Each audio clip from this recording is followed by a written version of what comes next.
Very good morning to all CMA Foundation students. This is the third lecture as a part of revision for management part. In your paper 1, economics and management combination, I'm just revising management subject of concepts. So make sure that you properly understand, and this is going to definitely help you to prepare for final examination with a lot of confidence. So in 3 days, that is today, tomorrow and day after, I'm going to mostly revise all the important concepts. So make sure that you listen to these lectures, important concepts, because it's not possible to complete the entire syllabus. I know, you know very well. So we are going to write exam on September 6th. So I hope you're all ready. So let us not worry about the other things which I'm not going to cover, but I will cover maximum all important points. Okay, this is very important. That is, in the first lesson, you have got one very important concept called theories of organization. Theories of organization. Lecture 3, theories of organization. Everybody clear? Yes, this material is going to be shared by the institution to you through WhatsApp. Make sure that you take this material. This is a summarized material, especially for the examination just before 1 day, 2 days before also. You can go through it. There are 3 important theories when it comes to what exactly is the management. I said management is all about getting things done. If you want to get things done, you need to use resources. Those resources could be men, material, etc, etc.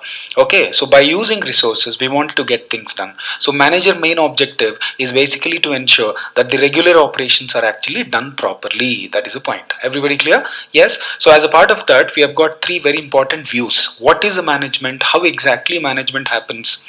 How exactly management happens, how exactly things will go on in the company, how manager is supposed to do, etc, etc. All these things are actually explained with the help of something called theories. First one, classical theory, that is the old theory, initial theory, which was actually which actually explained about what exactly is the management. Second important thing is neoclassical theory.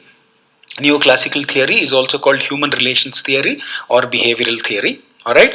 Third important thing is modern theory, that is having 2 important theories again, systems theory, contingency theory. In this class, first 2 theories will finish, then the last one, that is modern theory, system theory, contingency theory, I'll explain the next lecture. Everybody clear? Yes?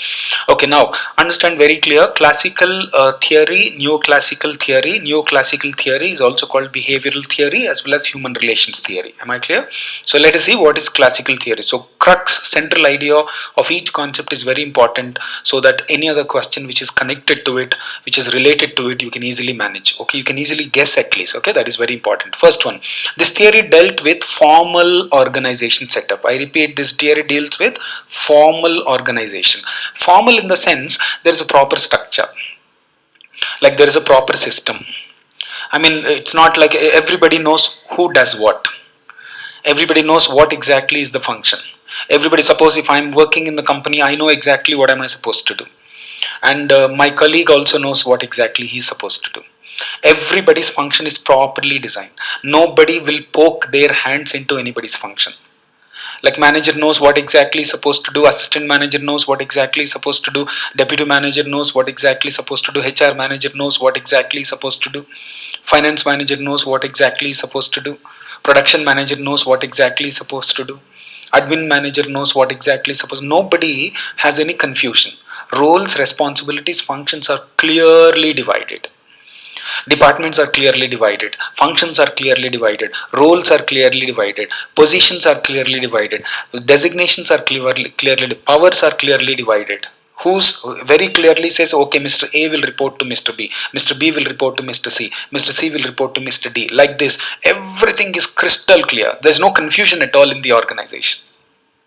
The moment you step into the organization, if you want to know who does what in the organization, who does what, who reports to who controls whom directs who directs who controls who reports to whom, everything is going to be perfectly divided. Am I clear? So formal organization. So basically, for examination point of view, what you're supposed to understand, classical theory believes in formal structures, formal designs, formal functions, division of labor, specialization, etc, etc. I mean, everybody doesn't do everything. Everybody knows what exactly he or she is supposed to do. Everybody knows exactly what he or she is supposed to do. That is the point. Okay. Organization viewed as a machine. See here, this is one very important criticism on this also. And human beings are different components. So the human beings are not given so much of importance here. Organization, just like machines, just like every machine has a function to do, human beings are also placed at different places. Human beings are given roles, responsibilities, tasks, activities to do according to the instruction given. Everybody clear? So human beings are not treated from a different point of view. Human beings are treated like machines. If they ask you a question, which of the following theory has actually treated human beings as machines? Understood? There's a vowel fluctuation, don't worry. Okay. So the first important thing, so straight to the point, what is the classical theory focuses on the organization to have more of formal functions. Formal in the sense exactly I know what I'm supposed to do. Exactly I know what is my function. Exactly I know what is my power. Exactly I know whom I should report. నా function ఏంటి, నా role ఏంటి, నా responsibility ఏంటి, నేను ఎవరికి report చేయాలి, నన్ను ఎవరు కంట్రోల్ చేస్తారు, రెగ్యులర్గా నేను ఆఫీస్కి వచ్చినప్పుడు నేను ఏం చేయాలి, all these things. Try learn only in English, please. This will help you a lot, because still this theory might require some amount of generalization. So therefore, sometimes I might use Telugu language. Don't worry. Okay, I'm a Telugite only. Okay, that is clear. Third one, you see, the efficiency of the organization can be increased only by each individual. That means he says it's not about the team. It's not about anything. Everybody should work efficiently. Nobody is exempted from efficiency. I mean, sometimes what happens in a team, in a department, if there are 10 people, you might think, okay, 9 people are working very well. If one person doesn't work, nothing happens. Or 5 people are working very well and 5 people doesn't work, nothing happens. No, theory is very clear. See there, it talks about formal system, it talks about human beings as machines, it talks about individuals' efficiency. Everybody's got to be efficient.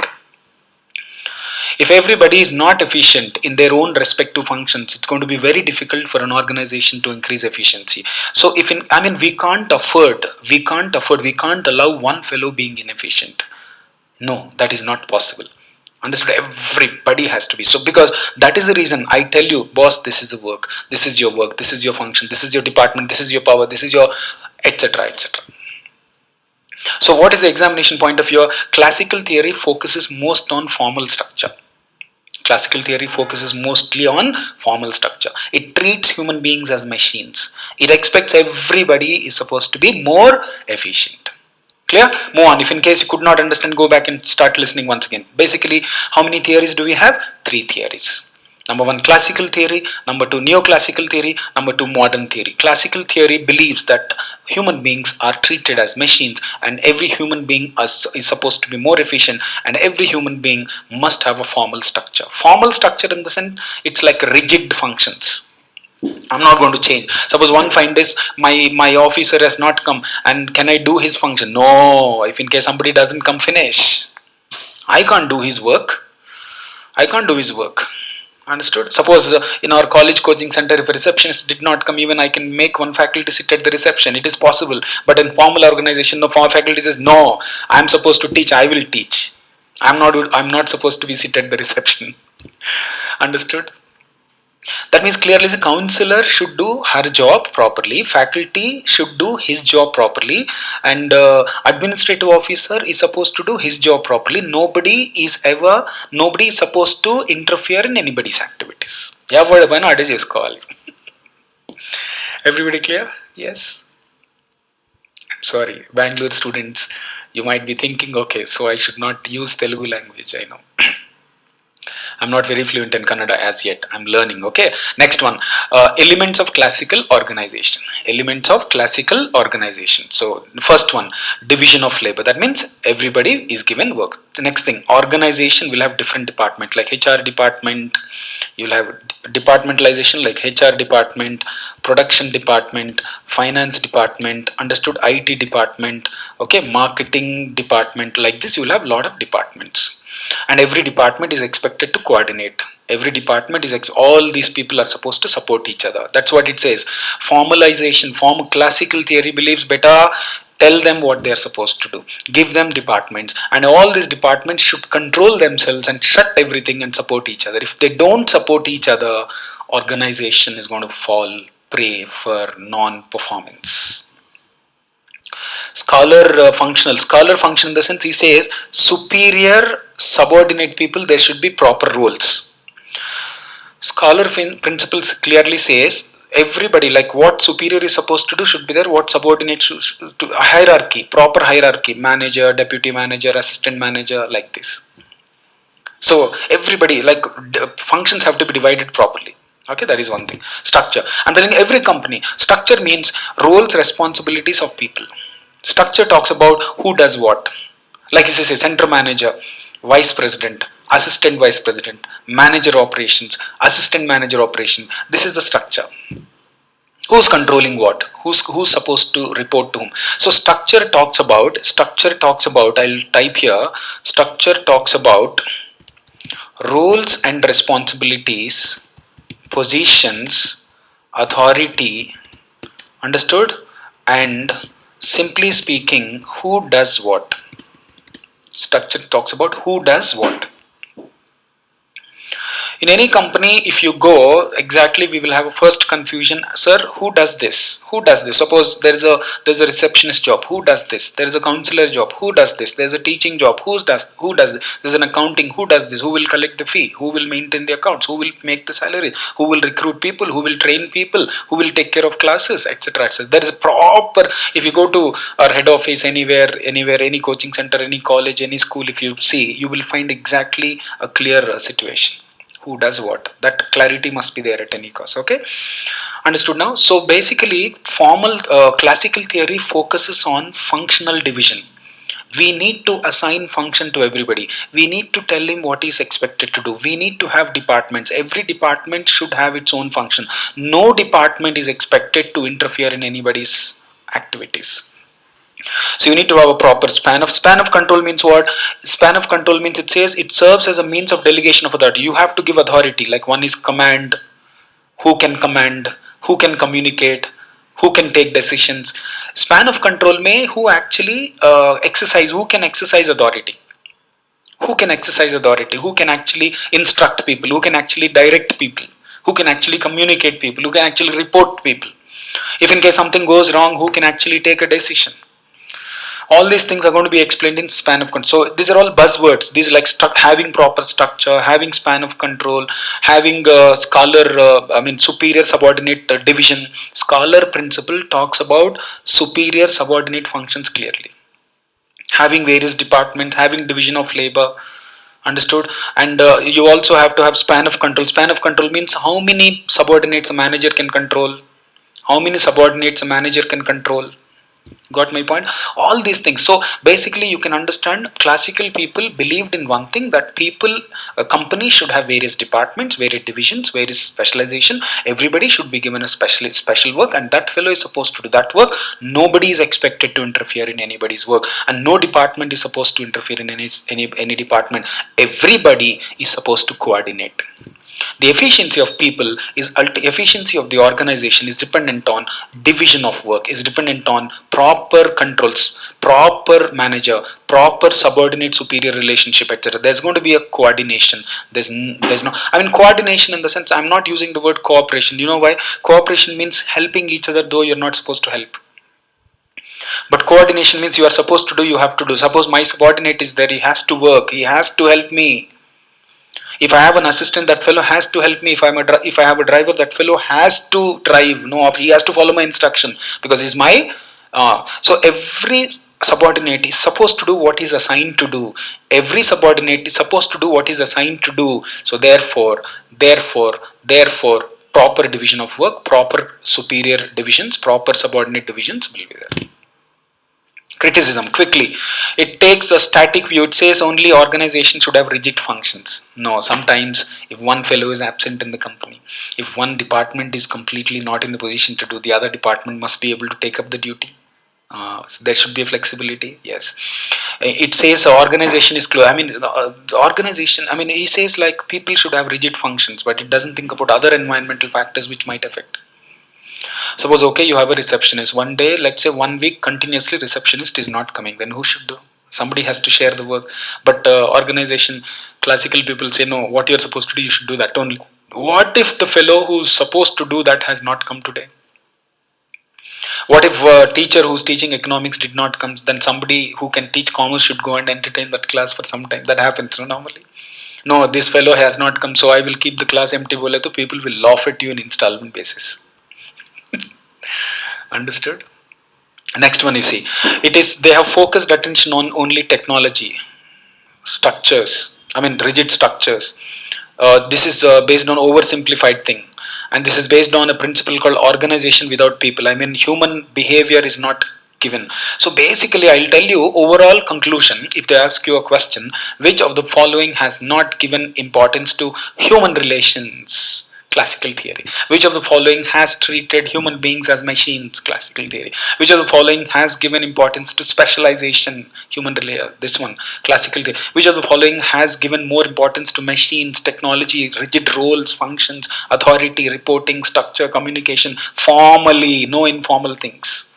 Nobody is expected to do what he's not supposed to do. Everybody is expected to do what he's actually supposed to do. Which theory has said all this about? Classical theory. Are you all getting my point? Yes, everybody? Hope you understand this. Awesome. Now move on to the next one. So classical theory gave importance to departmentalization, division of labor, treated human beings as machines, etc. etc. Have you all guys got it? Yes, very nice. Next one, move on to next important theory, that is neoclassical. Neoclassical theory is also called behavioral theory or human relations theory. Neoclassical theory is also called what? Behavioral theory and human relations theory. Got my point? Everybody clear? Yes. Now related to this. So what is this? The feature is it is related to human relations, explained by Elton Mayo. And there was an experiment conducted in a place called Hawthorne experiments. Hawthorne in proper pronunciation is Hawthorne experiments. So basically, from the examination point of view, you would say neoclassical theory gave importance to human relations, neoclassical theory gave importance to human relations, and it is also called behavioral theory, it is also called human relations theory. It was explained by Elton Mayo, and it was actually conducted in a place called Hawthorne experiments. And what they revealed in that, it says, they said informal organization. So the quite contrast it is, sociological factors. He says like it is not about functions, roles, authority. There are some, I mean, organization has to be more informal. I mean, it is not about formal structure. They did not say formal structure is not important. They said, okay boss, having roles, having specialization, having functions to each and everybody is very nice. That is good. But at the same time, how dare you neglect human elements? There are many other things which will motivate people. Psychology of laborer will be different. So he might not be motivated only because you gave a power. There are many other things. Human relations. It explains the attention on human beings and their behavior. It also known as so on. So basically, overall conclusion on these 5 points we can draw, saying that neoclassical theory, which is also called human relations theory, which is also called behavioral theory, has emphasized more on human relations, and organization efficiency is not only on formal structure, it is more on informal structure. Informal in the sense rigid functions will not work. Support from everybody is very important, though they are not supposed to do. Though they are not supposed to do, there should be a support from everybody. So human beings must be given more importance, their feelings must be given more importance, their opinions must be given more importance, their psychological needs must be given more importance. You need to find out what exactly motivates them. You need to actually find out what exactly drives them towards achieving anything. These things you have to focus. That is what in your examination point they won't they see foundation level. Examiner is not expecting a PhD knowledge from you. First of all, realize that. Many a time students are flunking in the examination not because they don't know something, but because they want to learn something more. You want to learn something more, there is a second level and third level, wait for that. But in the foundation level, they expect you to have a fundamental knowledge. You exactly should know, sir, what exactly neoclassical people are trying to tell us. Neoclassical people are trying to tell you better organization performance, organization efficiency is not only on formal structures, but it is also on informal things. Human relations, between people in the organization, human motivation, psychological, how a person will be satisfied. Do you think it is always a salary? Do you think it is always a position? Do you think it is always a power, authority? No, there are many other things that are very, very difficult to find out, of course. But organization performance is not simply dependent on machines and treating human beings as machines. You need to understand their emotions, commotions, so many things, love, affection, oh my god, so many things. All right, everybody clear? Awesome. So focus on, when I'm explaining the material, you focus on the material. When I'm looking at you, you look at me, because your focus is supposed to be on the material, please. Okay. Next one, elements of human theories. First one, it says the organization is a social system. It's like our society. It's like our society. We interact with each other. You can't just fight with somebody and try to live in the same society, right? You can't hate somebody and try to live in the same society.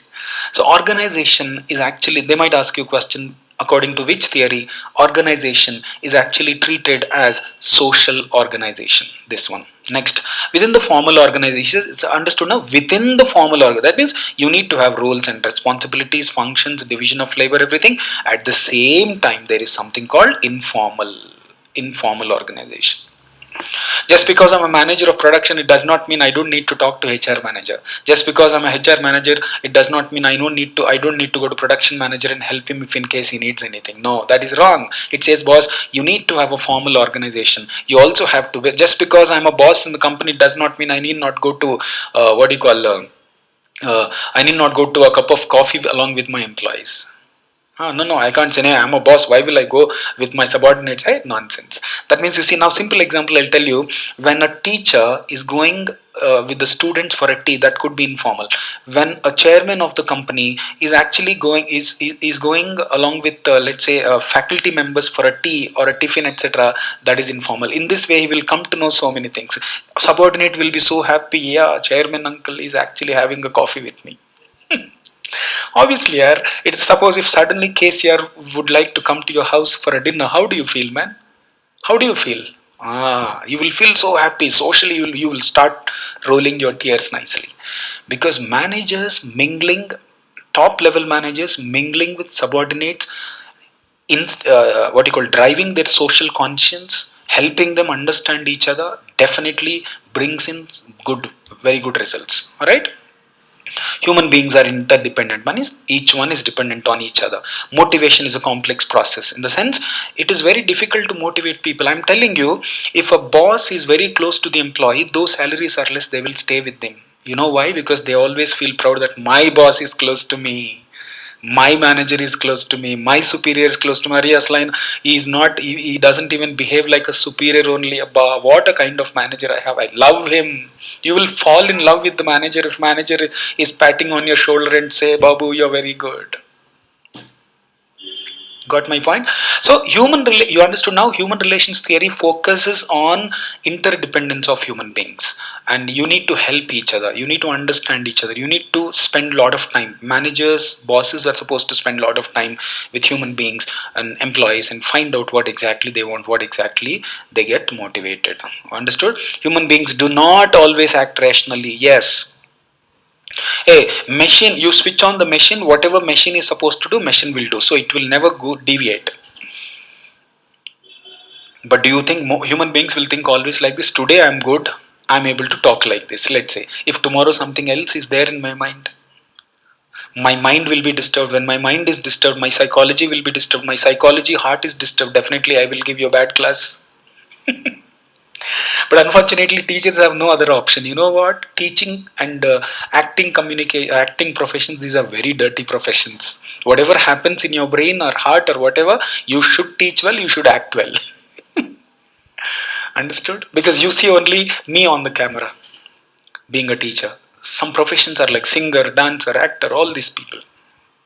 Got my point? That means we can't act rationally. Sometimes we act irrationally. So you should understand those emotions. So you can't expect human being perform every day in the same way. That's what the meaning here. Hey, you will say, sir, what, sir? Monday, Tuesday, Wednesday, Thursday, you taught very well, sir. Friday, Saturday, what happened, sir? You're making us sleep in installment basis. I understand, no, maybe Friday, Saturday, some music is there as his own. Or some personal problems. Or some traffic problem. Something here we don't know, or his own children are troubling him. It is very difficult for all the human beings to keep aside family tensions. So you can't treat human being as a machine. You understood now? Machine works in the same process, but human beings will not be able to work in the same process because we are driven. I'm driven by my emotions. So you need to understand those emotions and motivate people differently. So you can't be rigid saying that you are supposed to do this, you're going to do this. No. Sometimes you need to understand these emotions. Okay, psychology, attitude, behavior, opinions, etc., etc. Conflict between organization and individuals often exists. You see, company wants to achieve something, individual wants to achieve. Individual always wanted to get better salary, better promotion, etc. Company wanted to have more profit, more sales, etc. Do you think it is possible? Both the individual objectives and organization objectives may not be possible in the same sync. They cannot be in sync. Sometimes there will be diversions, deviations, and these deviations and diversions between, what company wants to achieve, what individual wants to achieve. When I join in company, my objective will be different, but company objective is different. So many a times there will be a clash between what exactly organization wish to achieve and what exactly a person who's working in the company wants to achieve. There will be conflict. That is the point. Teamwork is very, so therefore in any functional organization, what is very important, it's not that you need to, hey, classical people say, this is your job, you do it, idiot, why do you want to interfere? But human relations, no better. Sometimes what you're not supposed to do also you might have to support. If you are not in a position to support each other, just because it doesn't relate to you, just because that is not your job, if you don't support people in any manner, then organization doesn't function properly. That is the point. Everybody clear? Yes? Okay, now finally what you understand, classicals behaved in such a weird way that give them functions, give them department, give them roles, give them structure, and let them stick to it. Don't deviate. And human beings were treated as machines. But neoclassicals, they have applied something called in the management. You cannot manage organization just with a formal structure. We do need to have some informal structures. That is one thing. Okay, next one, organizational design for neoclassicals. Neoclassicals have suggested the organization structure. One is flat structure. He says scholar chain is shorter as a result of communication and motivation. Flat in the sense, it's like, you see, instead of having one vice president, you have three vice presidents. Like, you see, I'll tell you, let's say center manager, instead of having one vice president, let him have vice president 1, vice president 2, vice president 3, vice president 4. Understood? Yes, that means in the scholar chain what happens, scholar chain may center manager, then one vice president, then assistant vice president, like this, one subordinate. But in this one says flat structure may, you'll have vice president 1, vice president 2, vice president 3, vice president 4, like this. Am I clear? So the flat structure means this is the flat structure. One manager, so many people, roles are divided, but here one below the other. Okay, decentralization, decentralized structure allows he says that you need to involve people, you need to delegate functions. Okay, lower levels also you should, you need to give some authority to lower level people also, but here no authority. No, that's what. Okay, next one, inform. So basically, if they ask you a question, which of the following is the characteristic of neoclassical theory of management? Number one, they proposed flat structures where they will have more managers specialized. They have decided delegation of authority, that is decentralization. They have promoted, so FDI, remember, FDI, okay, flat structure. They promoted the decentralization. Decentralization means even branches also should have some freedom to take decision. Even lower level people should have some freedom to decide. Don't say only center manager should take all the decision. Some decisions have to be given. Some freedom has to be given to branch level managers to take decision. That is decentralization. Informal organization, do not go by rigid structures, do not go by rigid functions. Sometimes if time comes, if there is an emergency, sometimes informal channels also will help us. Don't think only in the meeting. Don't think only in the meeting. I'll tell you a simple example.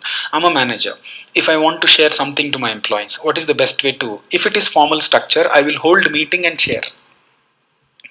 So being a manager, if I wanted to share some information, if it is formal structure, that is classical theory, I will conduct a meeting and share. Without meeting, I'm not going to speak to those people. Once meeting is out, finish, I'm going to maintain a distance. Whereas informal structure, I can even share my information, what I have in my mind, even in the canteen.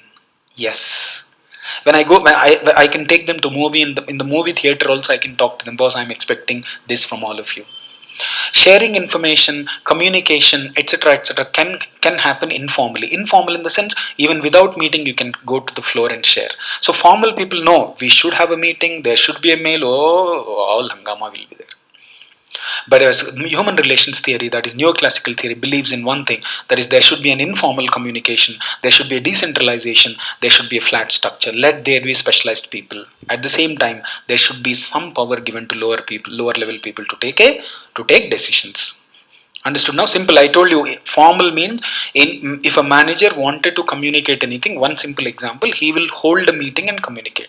Informal means a manager can call them for a canteen also. While he's taking a cup of coffee also, he can talk to them. Nowadays, mostly, I'm telling you, in my company, when I wanted to say something to faculty, I'll ask him, sir, shall we go for a tea? Then I'll take faculty to the tea. At the tea place, at the hotel place, I'm going to discuss something. I will tell him everything, sir, this is what we have. So finish, there ends the matter. Where is the meeting? Formal meeting, full hall, what nonsense, all this. There's no need. There's no need of all these things, right? So human relations theory believes that that kind of setup must be there. You must be able to communicate with people. You must be able to tell people even without holding formal meetings, formal structures. Got my point? Very nice. Next, drawbacks. The various structures. So obviously it's a different structures they have suggested. No, that may be. So neoclassicals, there can be vertical structure, there can be flat structure, there should be some authority given to lower level people, etc. This doesn't work across in all the organization. It may, so suppose if you want lower level people to have some autonomy, if you want lower level people to be given a freedom to take decisions, what if all lower level people are not really efficient to take a decision? Understood? It's not possible that, and they don't have unified approach. I mean, they don't suggest things to be given at all places equally. Okay, everybody clear? So neoclassicals focused more on human relations, informal organization, decentralization, whereas classicals believed in formal organization, non-decentralization, and human beings were treated as machines, etc., etc. Okay, everybody clear? Just go through this now. Once again, I'm saying there are three theories. One more theory, that is modern theory. I'm going to give you in the next class. Classical theory focused mostly on formal organization. Human beings are treated like machines. They thought they believed in division of labor, departments, coordination, etc., proper control, proper hierarchy, etc., etc. That is one thing. Whereas neoclassicals believed in human relations, informal organization, decentralization, etc., etc. So crystal clear difference between classicals and neo. So classicals did not give importance to human values, human emotions, informal structures, whereas neoclassicals have given importance to what you call motivation, etc., etc.